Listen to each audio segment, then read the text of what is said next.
Lucas, elle est où mon application? Dans mon cube? Bienvenue à tous. Merci d'assister à notre conférence, vous l'aurez compris, complètement décomplexée autour de Kubernetes. On a choisi de faire cette présentation ensemble avec Lucas en tant qu'Ops et moi-même en tant que développeur, parce qu'on pense que traiter de la question de Kubernetes doit être adressé par les deux pans. Je m'appelle Benjamin Brabant, je suis développeur chez Octo Technologies. La plupart du temps, je développe des applications pour mes clients et à mes heures perdues, je fais de l'infrastructure as code sur du cloud. Et moi, c'est Lucas Boisserie, je suis consultant Ops chez Octo Technologies. Je m'occupe des problématiques autour du DevOps, l'infra as code et la conteneurisation. Et à mes heures perdues, je fais du développement. Chez Octo, ça fait quelques années maintenant qu'on fait du Kubernetes en production pour nos clients. Et on en a de très bons retours d'expérience, mais on s'est rendu compte qu'on revenait généralement à répondre aux mêmes questions. Questions auxquelles on a envie aujourd'hui d'apporter certains éléments de réponse ensemble pendant la prochaine demi-heure. Comment on va s'y prendre? On a choisi 2 retours d'expérience dans le monde du retail d'un peu plus de 2 ans, de la mise en œuvre d'une plateforme Kubernetes pour lequel on a un très bon retour d'expérience et sur lequel on va s'intéresser aux bénéfices qu'on a eu d'un point de vue infrastructure et applicatif, mais également comment Kubernetes a réinventé le métier d'ingénieur opérationnel et également comment les équipes applicatives ont dû s'adapter à ce changement. On traitera également de la question de comment on a tiré parti de Kubernetes pour faire évoluer l'organisation, pour aller vers une culture plus DevOps avec plus de partage et de transparence. Mais en fait, Lucas, c'est quoi Kubernetes? Eh bien, pour tous ceux qui avaient la tête dans le cube entre 2017 et 2020, Kubernetes, c'est un orchestrateur de conteneurs avancé. Au travers d'une interface unique, vous allez pouvoir manipuler des ressources logiques de haut niveau qui vont vous faciliter le déploiement de vos applications. Et derrière, Kubernetes va faire toute l'implémentation technique de votre déploiement sur sa flotte de nœuds appelée cluster. Vous allez donc vous focaliser sur l'état désiré de votre application et plus sur la manière de la déployer. Et derrière, Kubernetes vous garantira que votre application est toujours disponible et ça, c'est top. Ok, ça a l'air sympa, mais tu vas poser où ton cube? Eh bien, la première question que je vais me poser, c'est est-ce que je prends du manager ou est-ce que je le déploie moi-même? Par manager, on entend que le control plane, donc toute la partie qui gère le cluster Kubernetes, soit gérée par notre provider. Derrière, on va aussi attendre de lui qu'il ait distribué toute cette partie-là pour nous garantir que notre cluster sera toujours disponible et fonctionnel. Derrière, il aura automatisé toute la partie upgrade de notre cluster de manière à ce que ça soit transparente pour nous. Et il aura au préalable préparé les intégrations avec tous les services qu'on retrouvera sur sa plateforme pour pouvoir les consommer directement depuis le cluster. Côté homemade, on va plutôt avoir le déploiement manuel de notre cluster, on va le déployer nous-mêmes, mais par contre, on va gagner sur tout l'aspect configuration de Kubernetes et on va pouvoir jouer avec toute la puissance qu'il nous offre et avoir une visibilité complète sur ce qui se passe sur la plateforme. Derrière, dans notre contexte de retail, on a eu la chance de pouvoir jouer avec 3 types de déploiement.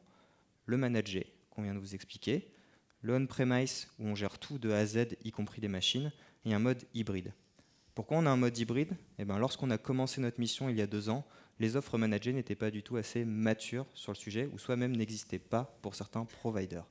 Du coup, on a créé nous-mêmes une solution hybride, où on profite à la fois de la puissance du cloud avec des VM et des services managés du cloud provider, mais on déploie nous-mêmes ce cluster. Ce qu'on vous préconise maintenant, c'est que les offres managées ont bien évolué et se sont bien stabilisées, et vous pourrez gagner énormément de temps en commençant directement avec une offre managée. Sauf si vous avez des exceptions, que ce soit au niveau sécurité ou technique, pensez tout de suite au manager, c'est beaucoup plus simple et pérenne maintenant. Ok, j'ai l'impression, Lucas, que tu as une petite préférence pour Kubernetes manager, mais que tout n'est pas couru d'avance. Mais tu mets tout dans un cube? La vraie question, c'est comment je gère ma multi-tenancy. Et par multi-tenancy, on entend comment je déploie plusieurs applications gérées par différentes équipes dans un seul et même cluster.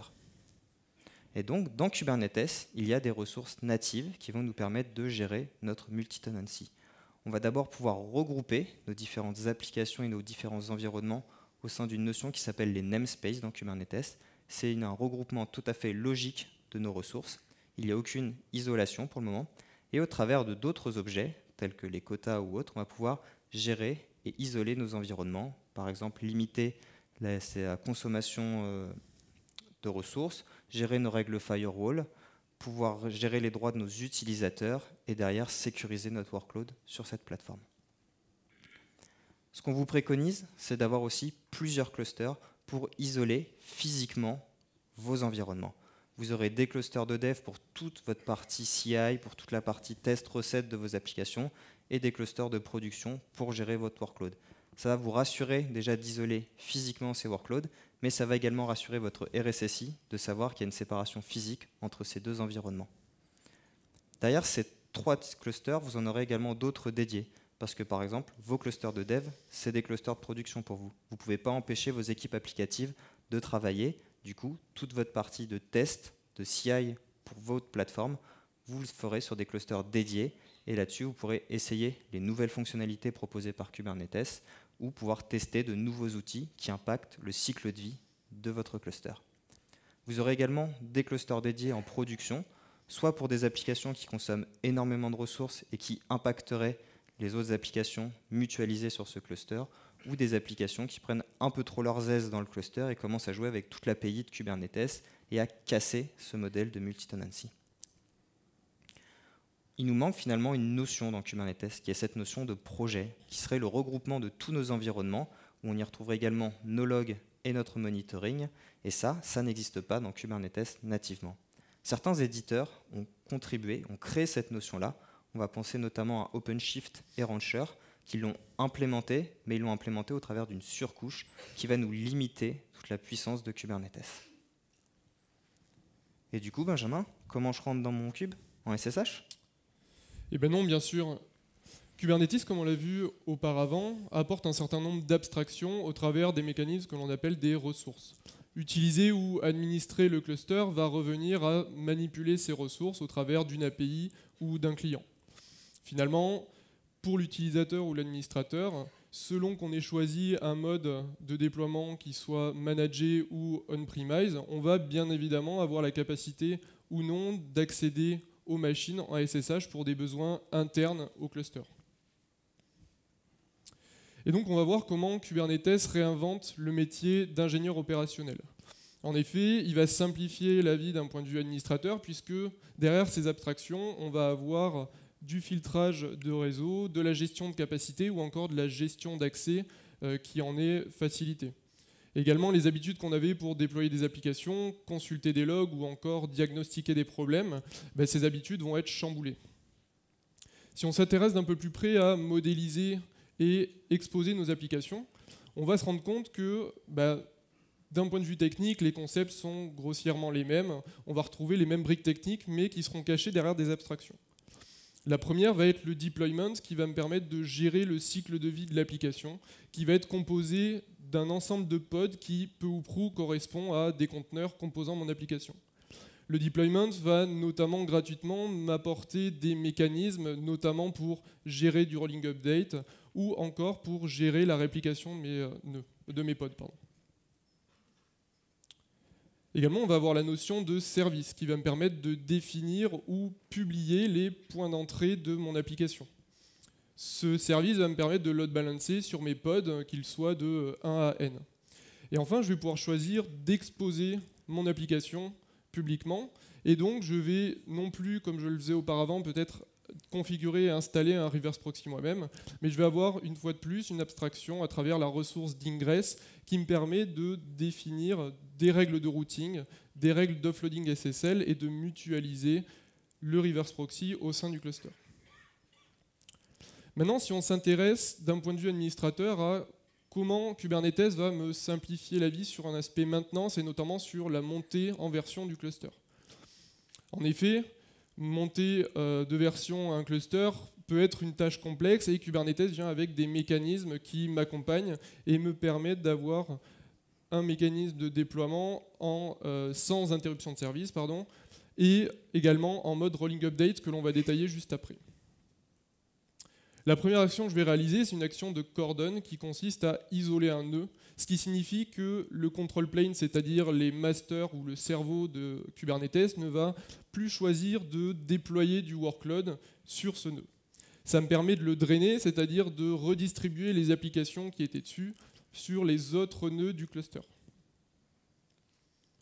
Ainsi, je vais être dans la capacité de mettre à jour mon nœud et on vous conseille, en tout cas dans une logique d'infrastructure immuable, si cela vous est possible, de détruire cette machine pour la recréer dans une version à jour. Ainsi, on va pouvoir libérer ce nœud et avoir le workload qui est redistribué par Kubernetes petit à petit et qui va terminer son rolling update pour mettre à jour nœud après nœud jusqu'à avoir un cluster à jour.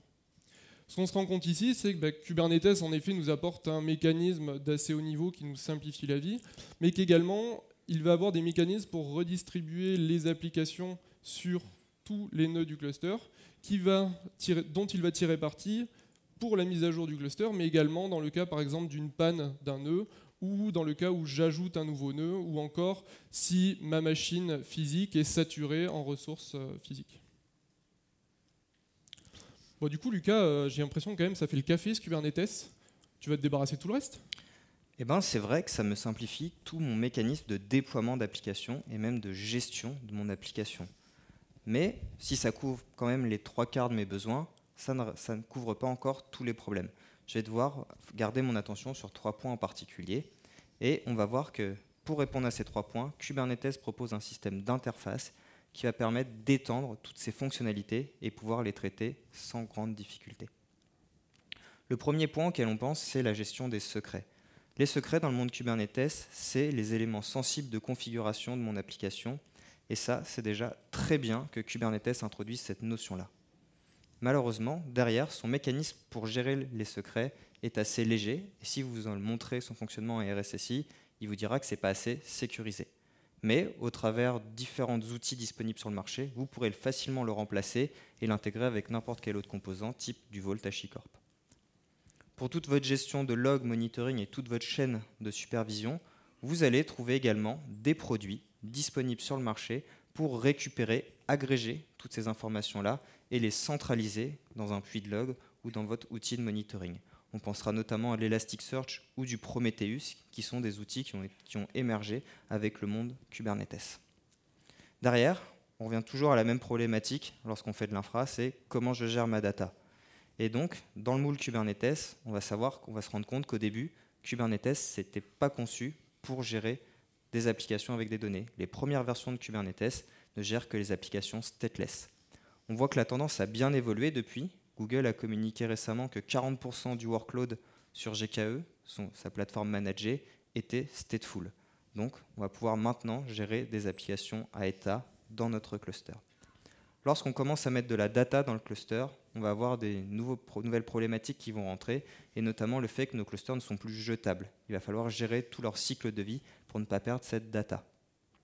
Ce qu'on vous recommande dans un premier temps, c'est de commencer avec des clusters stateless, et une fois que vous aurez bien appréhendé tout le mécanisme de fonctionnement de Kubernetes, vous vous reposerez la question de est-ce que je mets ou pas mes applications stateful dans mon kube. Ok Lucas, j'ai l'impression que ça a bien changé ta vie, ce petit cube, mais moi de mon côté je change rien, je continue de pousser mon jar et tu te débrouilles de le mettre en production. Eh ben non, ça va évoluer aussi. On va profiter de la mise en place de Kubernetes pour aller vers un modèle d'organisation plus DevOps. On va avoir maintenant une plateforme qui va gérer tout ce CaaS, ce Container as a Service, qui va s'occuper de gérer les plateformes Kubernetes, de les déployer et de faire leur exploitation. Et de l'autre côté, dans tes équipes d'applications, on va placer des ops qui vont être là pour t'aider à déployer tes applications et rendre tes équipes totalement autonomes. Elles vont être en charge de l'exploitation de leurs applications. Et donc, on arrive sur un modèle, comme Amazon l'expliquait, de responsabilité partagée. L'équipe CaaS gère sa plateforme et l'exploitation de la plateforme, et les équipes applicatives s'occupent de gérer leurs applications ainsi que leur run en exploitation. On aura ce modèle de responsabilité partagée également sur toute la partie sécurité, où la plateforme est sécurisée par l'équipe qui la gère et l'application par l'équipe qui la run. Et en effet, les équipes applicatives vont bénéficier de cette nouvelle organisation pour gagner en autonomie et notamment sur l'aspect de mise en production de l'application. Ainsi, l'équipe plateforme ne va pas imposer un rythme de déploiement, mais chacune des équipes pourra, pour les plus matures d'entre elles, aller peu à peu vers du déploiement continu. Et pour celles qui seraient sur un modèle plus classique, continuer de réaliser peut-être une fois tous les X mois. Et finalement, notre équipe CAS, elle évolue vers une équipe produit. Notre produit, c'est notre Kubernetes, nos plateformes. Et donc, du coup, dans notre équipe, on va avoir un PO, on va avoir un tech lead, on va avoir des développeurs, on va avoir des ops, et leur rôle, ça va être de gérer cette plateforme-là. On va également faire des releases, on va avoir une roadmap, on va communiquer sur cette roadmap. Et finalement, tes attentes, comment déployer ou comment facilement déployer sur la plateforme, ça va être mes besoins. Je vais les concrétiser et les implémenter. Pareil, les équipes sécurité qui veulent auditer notre plateforme ou sécuriser les workloads, ils vont nous formuler des besoins qu'on va également implémenter au sein de notre produit pour que tout le monde y trouve son compte. Et du coup, notre temps, finalement, va être partagé. On va évoluer d'un modèle avec un rôle d'ops simple vers un modèle plutôt SRE d'un produit d'infrastructure. On va toujours s'occuper de faire le run de notre plateforme, mais du coup, on va faire aussi évoluer notre produit. On fera du support à tes équipes applicatives pour les aider lorsqu'ils ont un problème, mais on sera aussi là pour les former à préalable pour qu'ils soient suffisamment autonomes pour déployer sur la plateforme. Et aussi, on sera là, présent pour décider de quelles applications viennent sur la plateforme Kubernetes et lesquelles sont recalées. Et dans notre contexte retail, on a un très bon retour d'expérience de la part des équipes applicatives qui ont apprécié ce modèle d'organisation, notamment vers cette culture du partage. En effet, l'équipe plateforme, qui doit désormais gérer une cinquantaine d'équipes applicatives, ne peut plus se baser sur un outil de ticketing classique, et donc on est allé vers des outils plus ouverts en mode forum qui permettent d'offrir de la transparence sur l'activité de support. Et le bénéfice que ça a, c'est que comme toutes les équipes applicatives partagent la même plateforme, elles vont également potentiellement partager les mêmes problèmes et donc pouvoir s'entraider et donc aller vers une culture, comme on le disait, du partage. On s'est également inspiré de la pratique de rédaction de post-mortem qui permet à l'équipe plateforme de communiquer sur des potentiels incidents critiques, enfin plus ou moins critiques, aux équipes applicatives, mais également à toute l'organisation pour apprendre de ces incidents et tenter de ne plus les reproduire. Et finalement, dans le contexte particulier de notre client, on a ritualisé un slot dit d'happy hour qui consiste à avoir accès à un ou plusieurs membres de l'équipe plateforme qui leur permet d'offrir un accompagnement personnalisé aux équipes applicatives qui le souhaiteraient.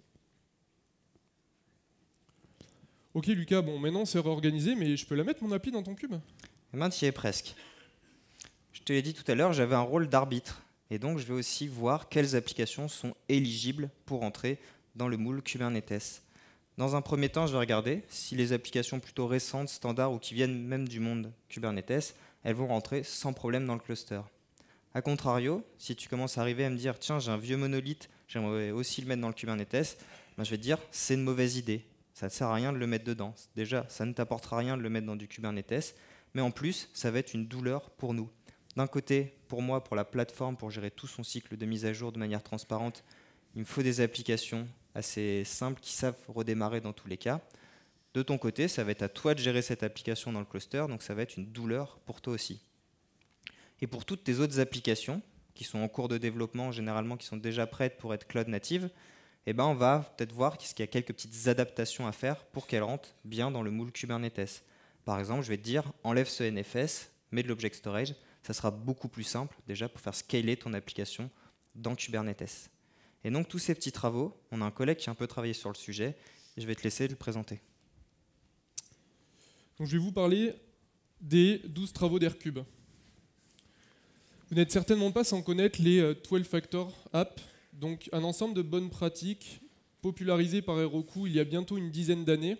Et donc ces pratiques s'appliquaient dans le contexte d'Heroku sur du platform as a service, mais peuvent tout à fait se réutiliser et sont pour nous un indispensable, quelle que soit l'infrastructure, que l'on soit sur du IaaS ou comme dans Kubernetes sur du container as a service. Ainsi, on ne va pas re-rentrer sur ces différents points, mais par contre, on va se focaliser sur ceux qui vont nous intéresser dans le contexte particulier de Kubernetes. On s'est placé dans un contexte client qui est une stack technique Java. Et donc le premier point, bien évidemment, pour entrer dans Kubernetes, ça va être de conteneuriser l'application. Ainsi, dans le contexte de Java, en début de conteneurisation, dans des versions aux alentours de Java 8, on rencontrait des problèmes de dimensionnement de la JVM qui ne tenaient pas compte des contraintes que lui donnait la conteneurisation. Et donc, finalement, on arrivait à des problèmes d'utilisation mémoire. Et chez certains clients, on a pensé que ces problèmes étaient liés à la plateforme Kubernetes, alors qu'il s'agissait simplement d'un problème de conteneurisation lié à sa stack technique. Également, un point qui peut paraître banal, mais la taille des images de vos conteneurs, ça va être un impact direct dans le contexte où Kubernetes va détruire et recréer vos applications et donc va prendre un certain temps à aller télécharger cette nouvelle image. Et donc on a un certain nombre d'outils qui, dans cet écosystème de plus en plus mature, nous simplifient le travail, et notamment on trouve Google Gib qui s'intègre à vos outils de build dans le monde Java type Maven ou Gradle et va réaliser ces actions de conteneurisation pour nous en appliquant les meilleures pratiques, notamment en termes d'optimisation d'images. Et toujours dans ce contexte Java, passer sur de la conteneurisation, aller vers une refonte de l'application potentielle et donc sur une nouvelle plateforme telle que Kubernetes, c'est également l'occasion de repenser ou en tout cas de questionner sa stack technique et de faire table rase du passé si nécessaire. Et donc dans le contexte Java, on a les fameux serveurs d'application qui à une époque sont venus répondre déjà à un problème de mutualisation de ressources quand la mémoire coûtait encore assez cher, et également apporter une première solution de plateforme de services en offrant des solutions notamment de découverte de services style Annuaire JNDI ou encore de gestion du cycle de l'application. Ce qu'on se rend compte, c'est que Kubernetes, comme on l'a vu un petit peu auparavant, c'est lui maintenant qui va nous gérer la mutualisation de ressources, qui va gérer la découverte de services, qui va également gérer tout le cycle de vie de mon application. Et finalement, le serveur d'application ne va se retrouver qu'à gérer grossièrement que l'exposition HTTP. Et donc c'est ce que poussent peu à peu les frameworks modernes type Spring Boot qui vont intégrer un serveur d'application embarqué, voire même plus de serveur d'application du tout. Donc maintenant qu'on s'est intéressé à conteneuriser notre stack technique, on va se poser la question de qu'est-ce que je mets de cette application dans Kubernetes. En effet, une application n'est rarement composée que d'une seule brique, c'est souvent l'assemblage plus ou moins complexe d'un certain nombre de composants qui vont donc plus ou moins rentrer dans Kubernetes. Ainsi, notre application qu'on est en train de retravailler, bien évidemment qu'on a envie d'aller sur Kubernetes, mais par contre, selon les contextes, et notamment si j'ai choisi du cloud, je vais me poser la question d'utiliser des services managés, peut-être d'API Gateway, qui va en plus bien s'intégrer avec le Kubernetes managé de ce cloud provider, ou encore des services de base de données qui vont me permettre, dans un premier temps au moins, d'avoir un service robuste sur la donnée critique pour gérer mes données, et donc, comme on l'a vu auparavant, ne pas s'embêter avec le stateful dès le départ dans le cluster. Malgré tout, on n'est pas obligé de s'interdire de faire du stateful dans le cluster, et donc, à travers mon architecture, je vais peut-être avoir un cache de session qui contient donc de la donnée peu critique que je vais pouvoir conteneuriser et déployer sur mon Kubernetes. Et enfin, mon application, elle va peut-être aussi s'interfacer avec un progiciel interne ou des applications legacy que peut-être je ne pourrais pas déplacer ou qu'en tout cas, je devrais migrer en lift and shift, c'est-à-dire sur une infrastructure plus classique type IaaS. Et donc, il va falloir que je pense bien en amont et que j'étudie ces sujets pour m'intégrer correctement à ce genre d'applicatif que je ne pourrais pas transformer facilement. Et on voulait aussi vous partager un petit Rex qu'on a eu autour du déploiement d'une application cloud native qui était déployée sur du IaaS, clairement, qu'on a voulu migrer vers du Kubernetes parce que c'était la nouvelle politique de notre client de mettre toutes les nouvelles applications directement sur le cube. Et donc, en fait, ça ne s'est pas si bien passé que ça parce qu'on va retrouver plein de composants qui vont être en double. Notre appli, elle était pourtant assez standard, c'était du Spring Cloud. Et derrière, en fait, elle pré-package certains composants qui lui manquent pour du IaaS.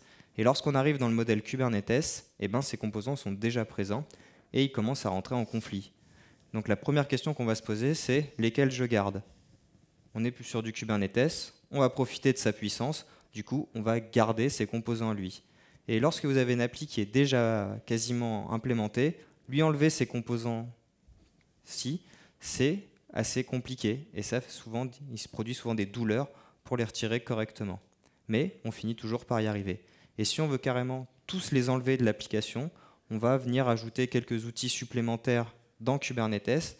On pense notamment à du service mesh avec Istio pour enlever toute cette brique d'infrastructure de notre application. Maintenant qu'on s'est intéressé à containeriser notre stack technique, à choisir les composants qu'on allait mettre dans Kubernetes, on va s'intéresser de plus près à notre application.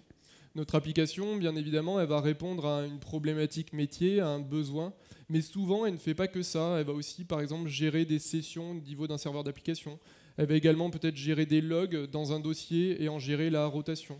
Ou encore, elle aura peut-être besoin d'un service particulier installé en local, type service SMTP, pour envoyer des emails. Si vous avez répondu oui à l'une de ces questions, nous, on vous répond externaliser. Externaliser les sessions dans un cache de sessions pour faire en sorte que votre application soit stateless comme on l'a vu auparavant.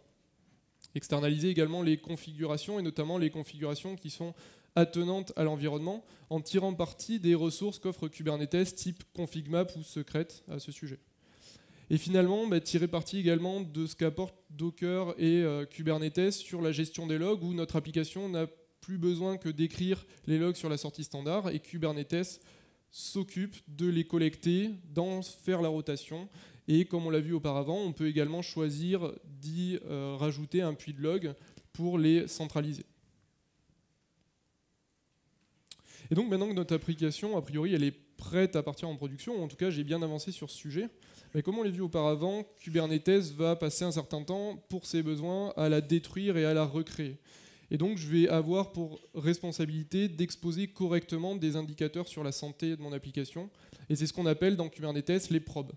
Je vais avoir une certaine finesse qui me permet notamment de distinguer que mon application est vivante, c'est-à-dire qu'elle a démarré, du fait qu'elle soit prête, c'est-à-dire qu'elle est capable de communiquer avec tous ses composants et donc de rendre le service attendu. Maintenant qu'elle est prête, sa responsabilité ne s'arrête pas là, puisque j'ai également besoin de monitorer mon application. Et donc, je vais pouvoir exposer un endpoint qui va offrir des données sous le format OpenMetrics, popularisé par l'outil Prometheus qu'on a abordé précédemment aussi. Et donc, je vais pouvoir offrir des métriques d'ordre technique, comme par exemple le nombre d'erreurs d'API que j'ai rencontrées. Mais je vais aussi pouvoir tirer parti de ce genre d'outils pour offrir des informations métiers, comme par exemple la performance de mon tunnel de vente. Et donc, je vais pouvoir corréler ces informations et le métier va aussi pouvoir tirer parti de ce genre d'outillage. Et donc, ce qu'on a vu à travers cette présentation, c'est que Kubernetes, et Désiré l'avait dit ce matin également, va fortement secouer votre application et il va falloir la penser tolérante aux pannes. C'est l'une des définitions que l'on trouve des Cloud Native Applications, qui est qu'une application Cloud Native devrait être capable de faire face gracieusement aux pannes que constitue, dans le contexte du cloud, le commodity hardware, et donc dans le contexte de Kubernetes, l'orchestrateur en lui-même. Bon, Lucas, j'ai bien charbonné là, pour adapter mon application. Je pense qu'on en a plein le cube. On conclut ? Yes. Eh ben, on se rend compte que Kubernetes, ça nous simplifie énormément la vie pour déployer et exploiter nos applications. Maintenant, regardez n'importe quel cloud provider, vous trouverez un Kubernetes managé dessus. Il devient le nouveau standard, c'est le nouveau framework d'infrastructure. Derrière, si vous souhaitez partir sur du Kubernetes, vous ferez face à des changements sur les 3 axes qu'on vous a expliqués. Côté infrastructure, pensez à du manager, ça va vous faire gagner beaucoup de temps et ça sera plus simple et pérenne dans le temps. N'oubliez pas derrière que ça transformera votre modèle opérationnel. Côté application, focalisez-vous sur le métier, arrêtez d'inclure des briques d'infrastructure, laissez-les à Kubernetes, il fait ça très bien. Et côté orga, saisissez l'opportunité de transformer votre organisation et d'aller vers du DevOps et en ayant des équipes applicatives autonomes et une équipe CAS qui gère votre plateforme. Merci. Merci pour votre attention.